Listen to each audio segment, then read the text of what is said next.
When I think back to the early days of my marriage to Elizabeth, I remember the simplicity of it all. We weren't perfect, but we fit together in a way that felt effortless, natural. Elizabeth had this way of lighting up a room, her smile contagious, her energy boundless. I fell in love with her drive and determination, the way she approached life like a puzzle she was determined to solve. My name is Adrian, and I'm a 38-year-old high school biology teacher. I've spent my life in classrooms, dissecting frogs and explaining the intricacies of DNA to teenagers. It's a steady, unremarkable career, but one I've always enjoyed. Elizabeth, on the other hand, thrives in chaos. At 33, she's a corporate event planner, a job that demands late nights, constant phone calls, and the ability to juggle a million moving parts. We've been married for 9 years. Our life together is comfortable, if a little routine. We have a modest home in the suburbs, a cat named Jasper, and a shared love for weekend hikes when her schedule allows it. But over the past year, something has shifted. Elizabeth's work has always been demanding, but lately, it feels like it's taken over. She's out more often, her work dinners stretching later into the night. When she's home, she's glued to her phone, responding to emails or taking calls in hushed tones. I've tried not to let it bother me. I tell myself it's just the nature of her job, that her success depends on maintaining relationships with clients and vendors. But it's hard not to feel the growing distance between us.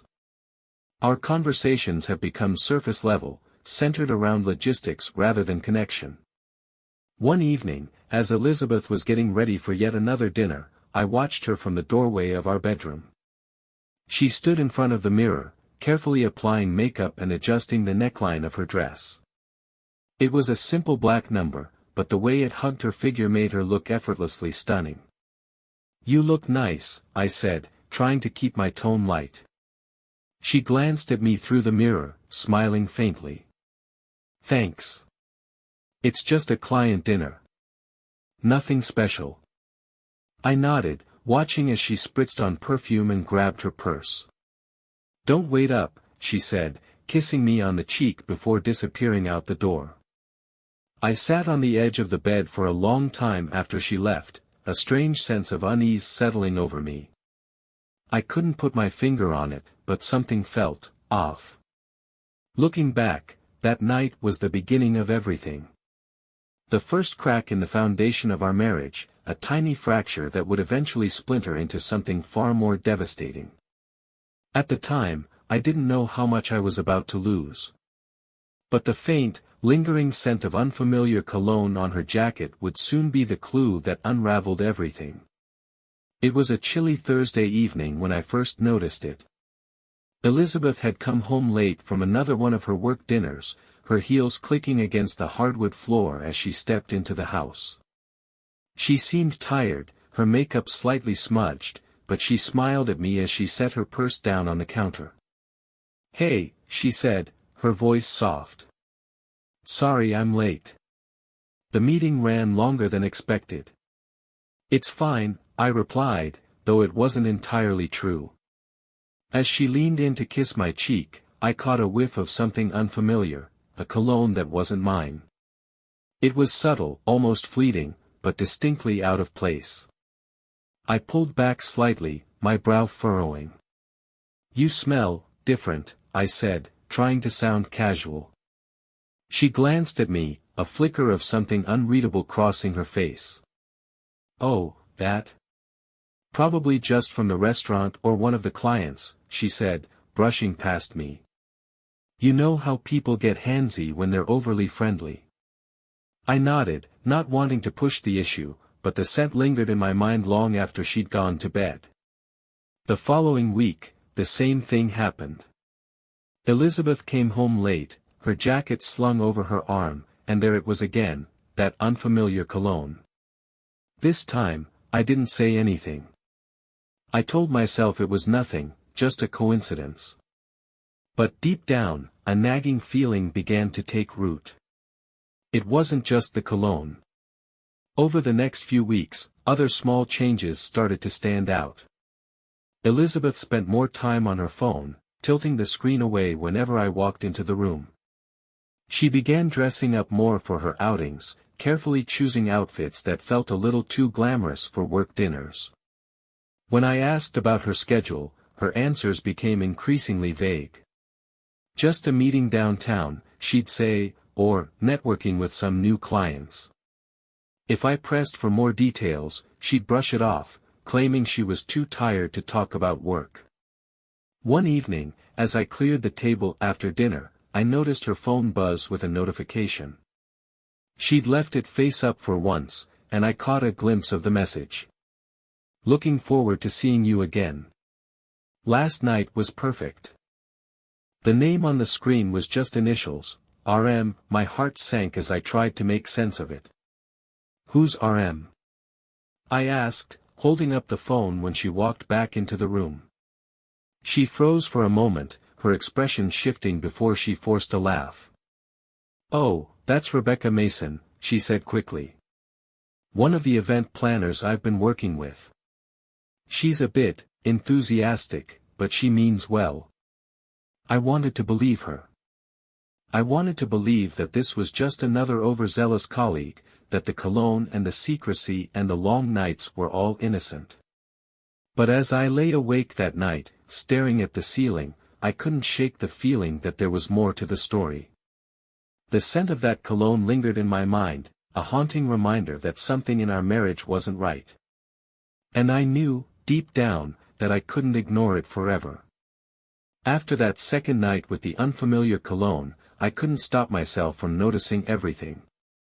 It was like a switch had flipped in my brain, and suddenly, every small detail in Elizabeth's behavior seemed to scream at me, demanding my attention. Her late nights became more frequent, always attributed to work dinners or client meetings. She was careful, too, never slipping up in her explanations, always keeping her tone light and dismissive. But it wasn't just the nights out. Her phone, once left casually on the counter or coffee table, was now practically glued to her side. Whenever a message popped up, she'd glance at it quickly, her expression neutral, then flip the screen over. If I asked her who it was, her answers were vague. Just a client, she'd say, or, it's Rebecca again. She's a bit of a chatterbox. The cologne wasn't the only thing, either. Her wardrobe was another piece of the puzzle. Elizabeth had always dressed well for work, professional yet stylish. But lately, her outfits seemed different. More form-fitting, more daring. She bought new dresses and heels, explaining that she wanted to freshen up her look for the sake of networking. One evening, as she stood in front of the mirror adjusting the hem of a sleek red dress, I couldn't help but ask, "Isn't that a bit much for a client dinner?" She turned to me, her smile tight. "It's all about impressions, Adrian. You wouldn't understand, different industries, you know." Her words stung more than I expected, but I let it slide.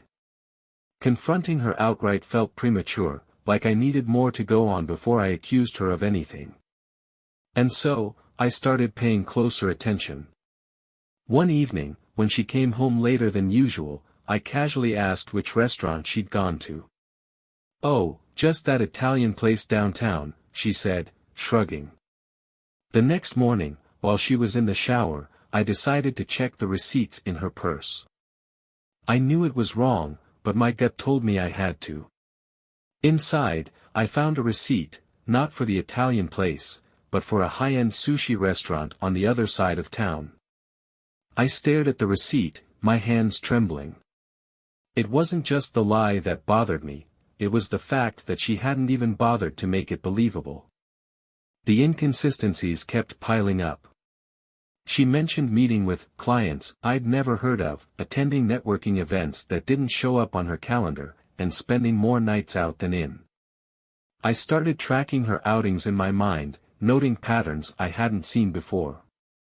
It was always the same nights of the week, Tuesdays and Thursdays, with an occasional Saturday thrown in. Each time, she left the house looking stunning, her phone buzzing with notifications before she even got to the door.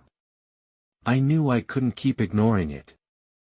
The cologne, the messages, the lies, they were all pointing to something I didn't want to admit. But before I confronted her, I needed proof. Proof that would force her to tell the truth, no matter how painful it was. I had no idea how much worse it was going to get. Once I decided I needed proof, my mind became a constant whirlwind of suspicion and strategy. I hated the idea of snooping, of betraying Elizabeth's privacy, but I couldn't live in limbo any longer. The inconsistencies in her stories, the unfamiliar cologne, and the lingering doubts gnawed at me day and night. The next time Elizabeth went out for a work dinner, I waited for her to leave before grabbing her laptop. She rarely used it for personal things, but I hoped to find a clue, anything that would confirm or deny my growing suspicions. Her email was open, but most of the messages were work-related, venue bookings, follow-ups with clients, invoices. Then, tucked in a folder labeled personal, I found a few emails that made my stomach tighten. One, in particular, stood out. Subject, looking forward to tonight. Sender, RM. Can't wait to see you again. Last week was amazing, let's make tonight even better. I felt a rush of anger and nausea as I read the words. RM, the same initials I'd seen on her phone weeks ago. My mind raced, trying to piece it together. She'd said RM. Was Rebecca Mason, a coworker? But this email didn't sound like it was from a colleague. I copied the email and its attachments onto a flash drive and put everything back exactly as I'd found it. When she came home later that night, I pretended to be asleep, my heart pounding as I listened to her move around the house. The next day, I decided to dig deeper. I logged into our shared credit card account, something I hadn't done in months. The charges told a story of their own. High-end restaurants I'd never been to. Boutique hotels booked under her name. Designer stores I knew she hadn't mentioned to me. The timeline matched perfectly with her work dinners and out-of-town trips. My chest felt tight as I scrolled through the list, each transaction a dagger twisting deeper into my gut. The picture was becoming clearer, and I hated what I saw. Then came the final piece of the puzzle. One Thursday night, I decided to follow her. I told myself it wasn't something I wanted to do, but I couldn't ignore the sinking feeling in my chest any longer. She left the house around 7 p.m., wearing a navy blue dress and heels that clicked against the driveway. I gave her a 10-minute head start before grabbing my keys and following her car at a distance. She drove to a small, upscale restaurant in the city. I parked across the street, my hands gripping the steering wheel so tightly that my knuckles turned white. A few minutes later, a man joined her. He was tall, dressed in a suit, and greeted her with a familiarity that made my stomach churn. She smiled at him, her hand brushing his arm as they walked into the restaurant together. I sat there for what felt like an eternity, watching the entrance and trying to process what I'd just seen. I knew I should leave, but I couldn't bring myself to move. When they finally left, they didn't go their separate ways. Instead, they walked to his car, their laughter audible even from where I sat. My heart sank as I watched her climb into the passenger seat, the door closing behind her with a finality that felt like the end of everything. I didn't follow them any further. I couldn't. As I drove home that night, the weight of what I'd uncovered pressed down on me, suffocating and relentless. The scent of cologne on her clothes had been the first clue, but now I had the full picture. Elizabeth was living a double life, and I wasn't part of it. The night after I followed Elizabeth, I could barely sleep. The image of her laughing with that man, brushing his arms so casually, played on a loop in my mind. The weight of it all felt unbearable, but I knew I couldn't carry it in silence anymore. The next morning, I decided to confront her. I wasn't sure how she'd react, but I needed answers. I waited until she came downstairs, dressed for the day and scrolling absent-mindedly on her phone. "Elizabeth," I said, my voice steady despite the storm brewing inside me.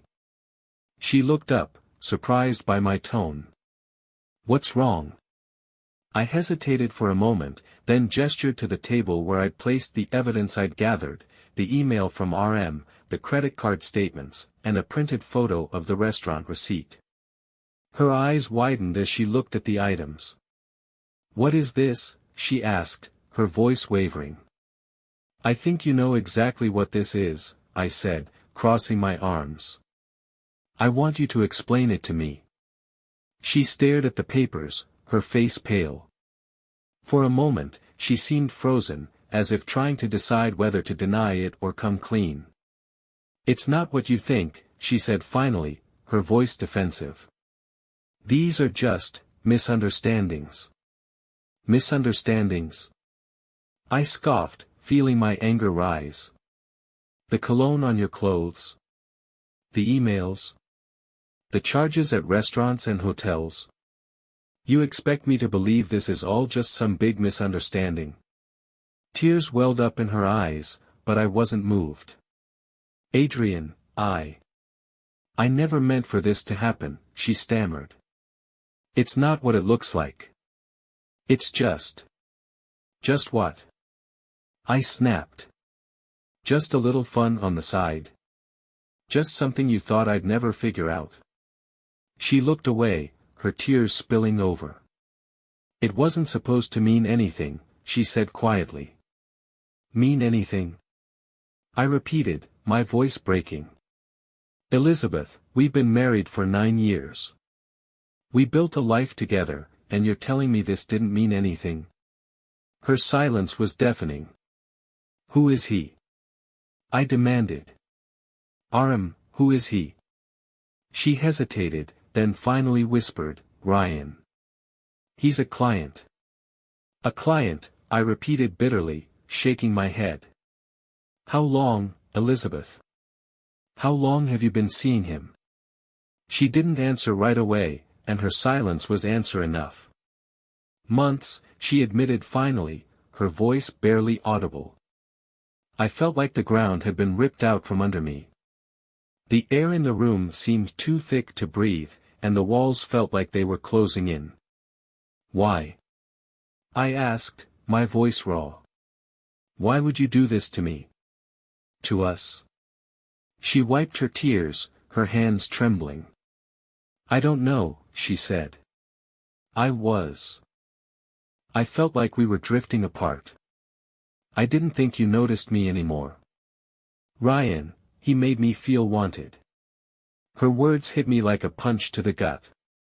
"So, instead of talking to me, instead of trying to fix things, you decided to destroy everything we've built. Is that it?" "I didn't mean for it to go this far," she said, her voice cracking. I couldn't listen to her excuses anymore. I stood and walked out of the room, my chest tight with anger and heartbreak. As I closed the door to the guest room behind me, I felt the weight of the truth settle over me. This wasn't just a crack in our marriage, it was a chasm, one I wasn't sure we could ever cross. The days following the confrontation felt like walking through a storm, the air heavy with unspoken words and lingering tension. Elizabeth and I barely spoke, each of us retreating to our corners of the house. She stayed in the bedroom, while I took up residence in the guest room, unable to bear sharing the same space with her. I spent most of my time trying to distract myself, working late, scrolling aimlessly on my phone, or staring blankly at the TV. But no matter what I did, my thoughts always circled back to her. To us. To what she'd done. Elizabeth made small attempts to bridge the gap, but they only deepened my anger. She cooked dinner, left notes apologizing, and even deleted the email account I'd found the messages in. It all felt hollow, like a desperate attempt to erase what had happened without addressing the damage. One evening, she knocked on the door of the guest room. "Adrian," she said softly. I didn't answer, but she opened the door anyway, stepping inside hesitantly. Her eyes were red, her face drawn with exhaustion. "Can we talk?" she asked. "What's there to talk about?" I replied, not bothering to look at her. She sat down on the edge of the bed, her hands clasped tightly in her lap. "I know I hurt you," she said. "And I know I can't undo what I've done. But I want to try, to fix this." I turned to face her, my chest tightening with a mix of anger and sadness. "Fix this?" I repeated. "How, Elizabeth? How do you fix something like this? You lied to me. You cheated on me. You broke everything we built together, and now you think you can just patch it up." Tears streamed down her face as she tried to speak, but I didn't let her. "I don't even know who you are anymore," I said, my voice cracking. "The woman I married wouldn't have done this. She wouldn't have looked me in the eye and lied to me, day after day, while sneaking around with someone else. I was stupid," she said, her voice trembling. "I made a mistake, a terrible, selfish mistake. But I love you, Adrian. I always have. Please, let me prove it to you. Let me make it right." I shook my head, the weight of her words pressing down on me. "You don't get it, do you?" I said quietly. "It's not just about what you did, it's about what it means. I can't trust you anymore, Elizabeth. And without trust, what do we have?" She sobbed, covering her face with her hands. For a moment, I felt a flicker of pity, but it was quickly swallowed by the overwhelming pain of betrayal. "I need time," I said finally, standing up and walking toward the door. "Time to figure out if there's anything left to save." She didn't stop me as I left the room, but her cries echoed in my ears long after I shut the door behind me. As I lay awake that night, staring at the ceiling, I realized the enormity of the decision before me. Could I forgive her? Could I even begin to rebuild the trust she'd shattered? Or was this the end of everything we'd once been? I didn't have the answers, but I knew one thing for certain: nothing would ever be the same again. The weight of Elizabeth's betrayal bore down on me like a constant, oppressive force. Every quiet moment felt like an echo chamber for my thoughts, replaying her confession, the emails, and the image of her with that man. I had always thought of myself as resilient, someone who could weather storms and come out the other side stronger. But this? This broke something deep inside me. Work became unbearable. My students noticed my distracted demeanor, and colleagues gave me sympathetic glances, though none of them knew what was happening. I could barely muster the energy to teach, my passion for biology reduced to a rote recitation of facts. At home, things were worse. The once warm space Elizabeth and I had built together felt cold and unfamiliar. Her attempts to reach out, leaving me notes, cooking my favorite meals, even apologizing profusely, only deepened my resentment. How could she think that gestures could mend what she had destroyed?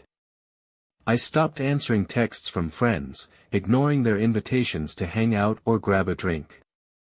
The thought of explaining what had happened felt like too much.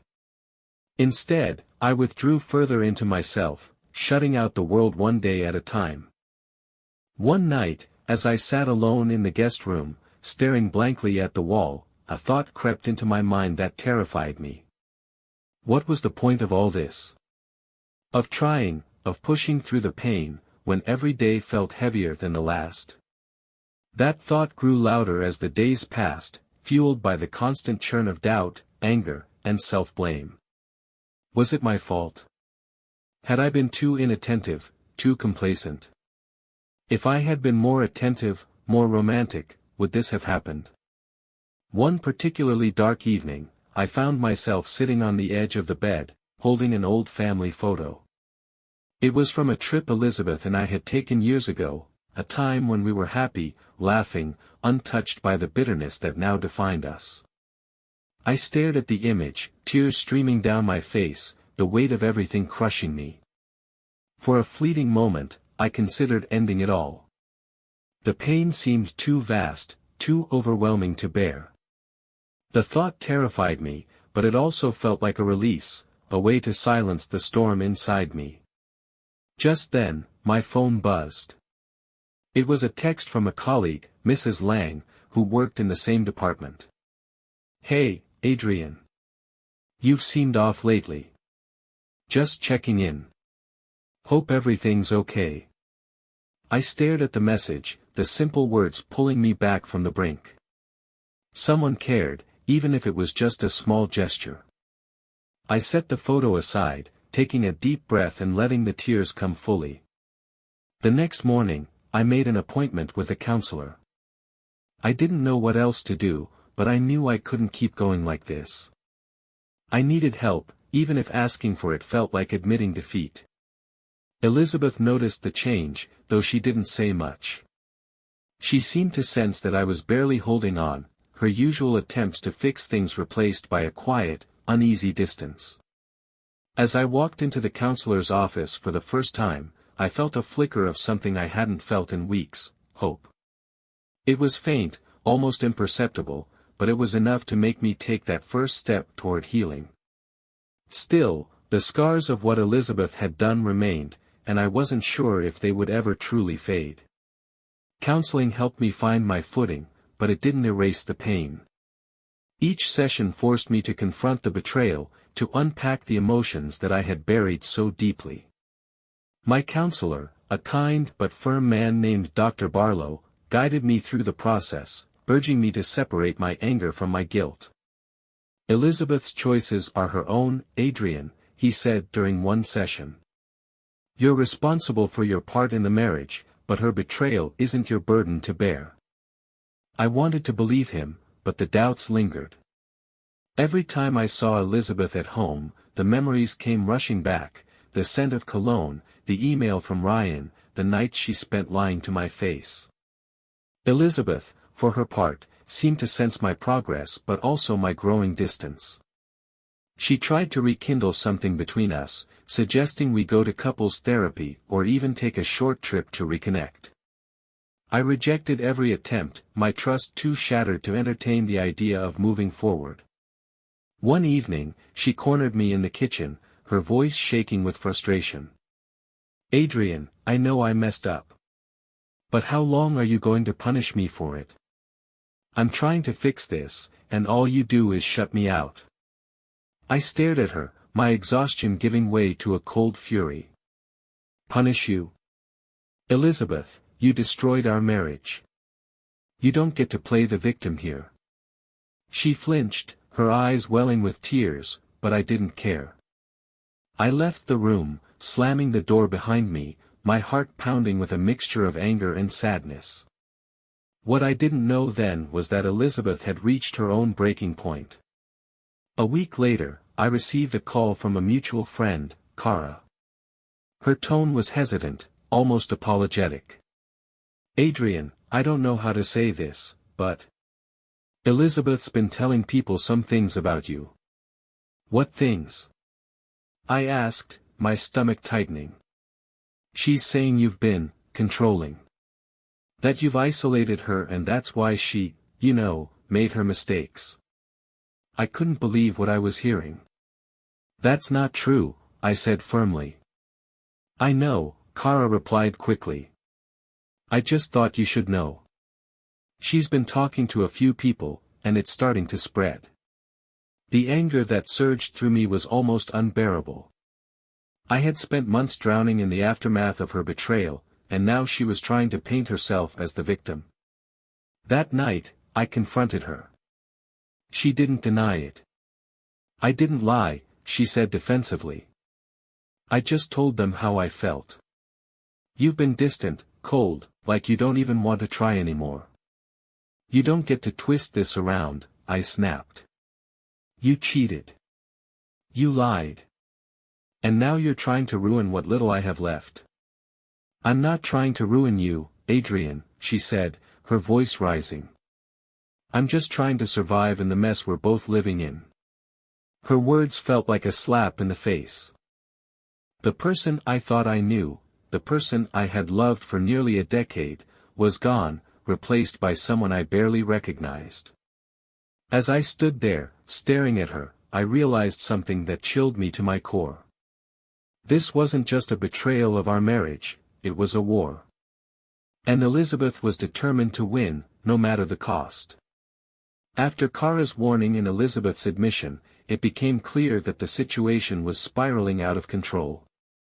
What little remained of our marriage had turned into a battlefield, and Elizabeth wasn't pulling any punches. Within days, I began noticing the fallout. Mutual friends I'd confided in became distant, their texts curt or non-existent. At work, a colleague I'd known for years avoided me in the break room, offering only a terse nod when I greeted him. Rumors. That was the only explanation. Elizabeth had begun spinning her narrative, portraying herself as the victim of an emotionally cold, controlling husband. The irony wasn't lost on me. After everything she had done, she was now trying to shift the blame onto me. The worst part was that people seemed to believe her. A few weeks later, the final blow came. I received a notice from my bank about an updated joint account activity. Elizabeth had withdrawn a significant sum of money, leaving me scrambling to cover bills and expenses. I confronted her immediately. "What the hell is this, Elizabeth?" I shouted, holding up the statement. She didn't even flinch. "I needed it," she said flatly. "The lawyer told me to make sure I had access to funds for myself." "Lawyer?" I repeated, my voice rising. "You've already hired a lawyer." "I'm protecting myself," she said, her tone icy. "After the way you've been acting, I can't trust you not to retaliate." Retaliate. The word echoed in my mind like a cruel joke. I had done nothing but try to survive the wreckage she'd caused, and now she was painting me as the villain. The financial strain was only the beginning. She escalated her campaign by filing legal motions during our separation to gain control of the house. Her lawyer argued that I was emotionally unstable, citing my time off work and my withdrawal from friends as evidence. Even though my counselor provided a letter supporting my mental state, the damage was done. My name was tarnished, and I could see the way people looked at me, like I was the unstable, vindictive husband Elizabeth had painted me to be. Professionally, Elizabeth began to recover. She leaned on her work connections, crafting an image of resilience and professionalism that contradicted the chaos she'd unleashed in my life. Her career flourished, while mine stagnated under the weight of whispers and strained relationships at work. One evening, I sat alone in what used to be our living room, staring at the hollow space where her presence had once been so vivid. The woman who had betrayed me had managed to twist the knife, ensuring that even as I tried to heal, I would bleed from the wounds she inflicted. I realized then that revenge wasn't something I could win. Elizabeth had taken everything, my trust, my reputation, my sense of stability, and used it against me. And yet, as much as I hated her for what she'd done, a part of me hated myself even more for letting it happen. The war wasn't over, but I was losing, and I didn't know if I had the strength to keep fighting. Elizabeth's campaign of destruction reached its peak when I received a letter from her attorney. It was a notice of intent to pursue full ownership of our home, citing her greater financial contributions and unbearable living conditions due to Adrian's instability. Instability. That word felt like a knife in my chest every time I saw it. She had used my lowest moments, moments born from her betrayal, to build a narrative that suited her agenda. I sat at the kitchen table with the letter in one hand and a glass of whiskey in the other. The house, once a sanctuary, now felt like a battleground. The walls were heavy with memories of arguments, cold silences, and the faint scent of that unfamiliar cologne that had started it all.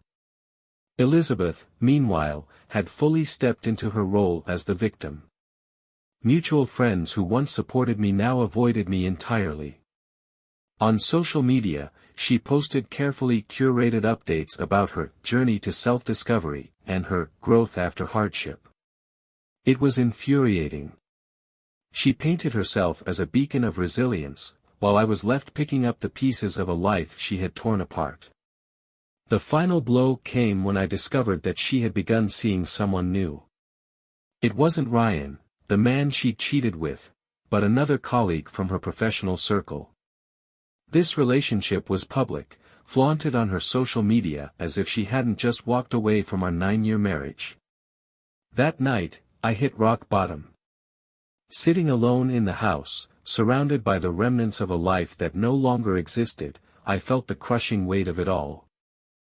Elizabeth had taken everything from me, my trust, my reputation, my stability, and now she was parading her new life as if I had never mattered. I wanted to fight back, to reclaim something, anything, from the wreckage. But the more I tried, the more it felt like she had already won. The legal proceedings dragged on, with her lawyer picking apart every aspect of my life, from my finances to my mental health. Every step forward felt like 2 steps back. Eventually, I stopped fighting. I signed over the house, relinquished most of the savings, and withdrew from the legal battles. I didn't have the energy to keep going, and the thought of continuing to engage with Elizabeth, of allowing her to twist the knife further, was too much to bear. When the dust finally settled, I was left with little more than my car, a small apartment, and a bitterness that seemed to seep into every aspect of my life. Elizabeth, on the other hand, seemed to thrive. She moved into the house, continued climbing the ladder at work, and built a new life without looking back.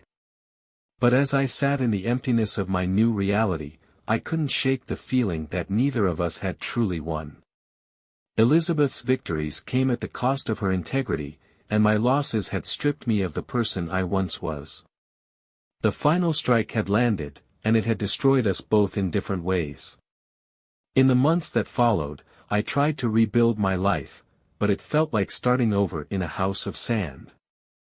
Every attempt to move forward was met with the lingering shadows of what had happened. I threw myself into work, taking on extra responsibilities and volunteering for after-school programs to fill the hours. The students were kind, their laughter a fleeting balm for my wounded spirit. But the weight of Elizabeth's betrayal lingered, a constant whisper in the back of my mind. Loneliness became my companion. The apartment I moved into was small and sparse, a far cry from the home Elizabeth and I had shared. I avoided social media, unwilling to see glimpses of her new life, but every so often, a mutual friend would mention her in passing. "She's doing well," they'd say. "Moved on, you know. New house, new relationship. Moved on." Those words stung like salt in an open wound. Elizabeth had managed to rebuild her life, while I felt stuck in the ruins of mine.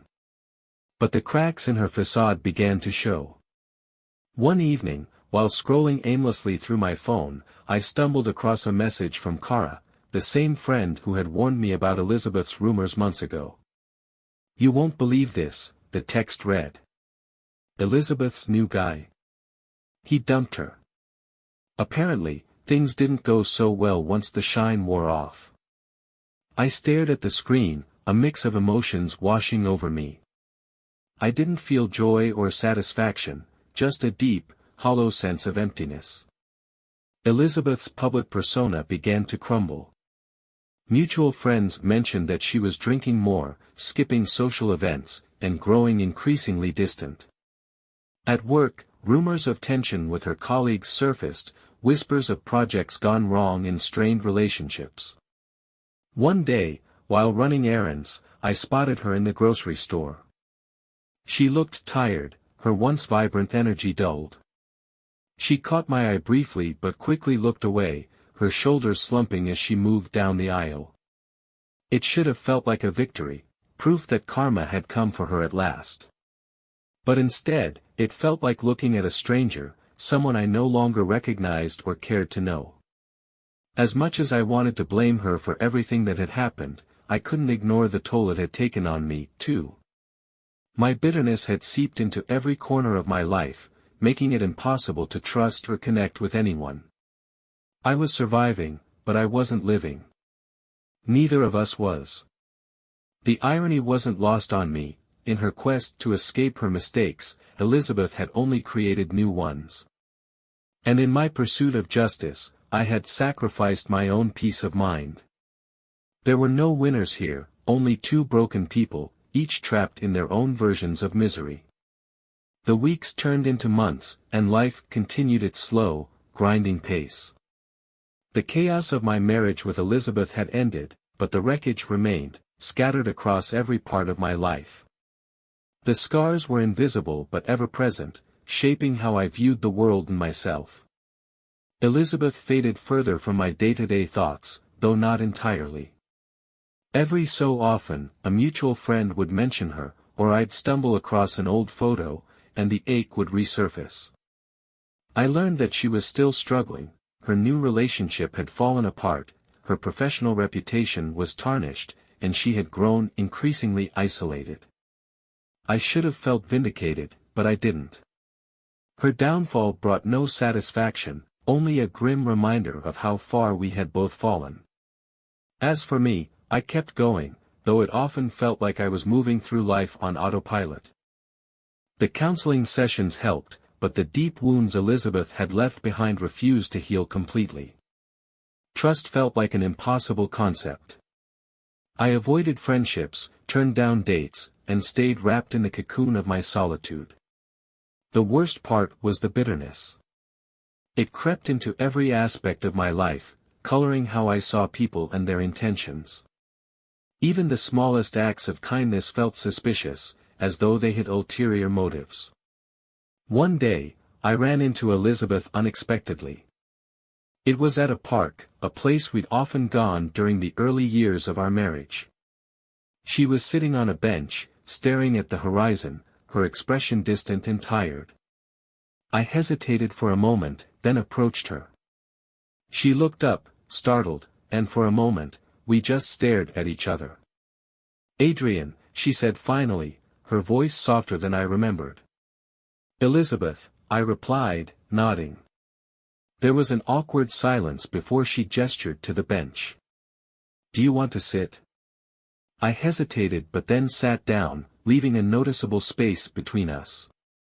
"How have you been?" she asked after a moment. I laughed dryly. "Surviving." "You?" She sighed, her shoulders slumping. "The same." Neither of us spoke for a while, the silence heavy with unspoken regrets. Finally, she turned to me, her eyes filled with something I couldn't quite place, sadness, guilt, maybe both. "I never meant for things to end like this," she said. I thought. I don't know what I thought. But I didn't expect it to hurt this much. I didn't respond immediately. What could I say? That I'd felt the same. That I still carried the weight of what she'd done. That even now, after all this time, the pain hadn't fully gone away. "I guess we both lost," I said finally, my voice heavy with resignation. She nodded, tears welling in her eyes. "Yeah," she whispered. "We did." We sat there for a few more minutes before I stood up. "Take care of yourself, Elizabeth." "You too, Adrian," she said, her voice trembling. As I walked away, I felt no closure, no sense of resolution. The past was still there, a heavy shadow that neither of us could escape. In the end, there were no winners. Just two broken people, each carrying the weight of their choices, forever marked by the pain they had caused and endured. And that, I realized, was the true cost of betrayal.